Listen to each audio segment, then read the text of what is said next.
Hello. My wife and I were recently vacationing in France, and we got ripped off for over 400 euros. Now, they warn you in France about pickpockets, but our pockets weren't picked. We were ripped off in a much cleaner and more subtle way. We'd like to share our story with you so you can avoid this happening to you.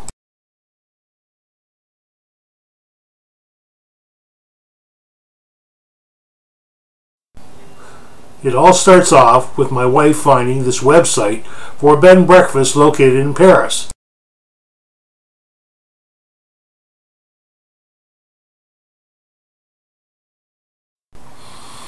My wife sent an email to the owner of the B&B so that we could reserve the room for the days that we were planning to stay in Paris.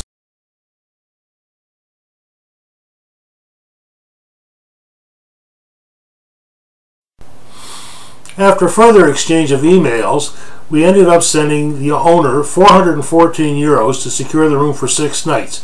This was later confirmed in an email from the owner of the B&B.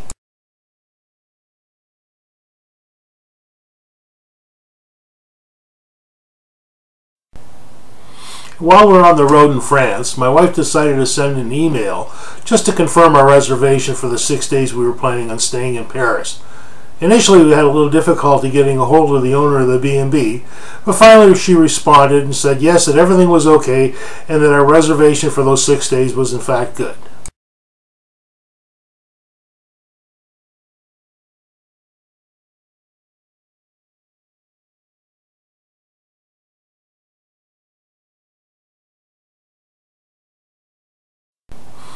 Late in the evening of May the 2nd, just 2 days before we were to arrive in Paris, we received the first of 2 very disturbing emails from the owner of the B&B. It said basically that the room had been rented for the first 3 nights of our stay to somebody else, and we would have to find different accommodations in Paris.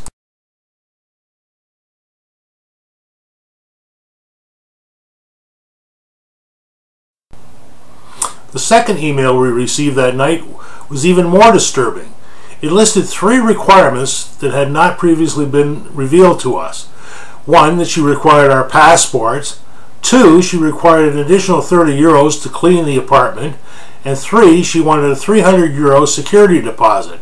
None of these had been mentioned prior to our booking the accommodation or any time up until the evening of May the 2nd.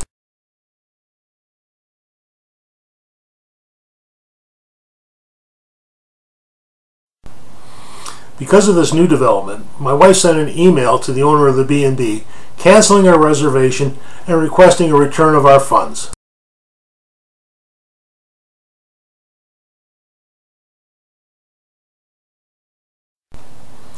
The owner of the B&B did eventually respond to our request to get our money back, but made several excuses of why she was delayed in getting it to us, and the fact that it would take between 14 and 30 days for us to get our money back.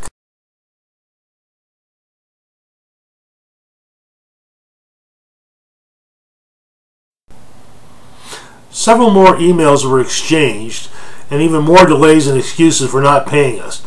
We've now been back in Canada for 2 weeks after our trip and have yet to receive a cent from this woman.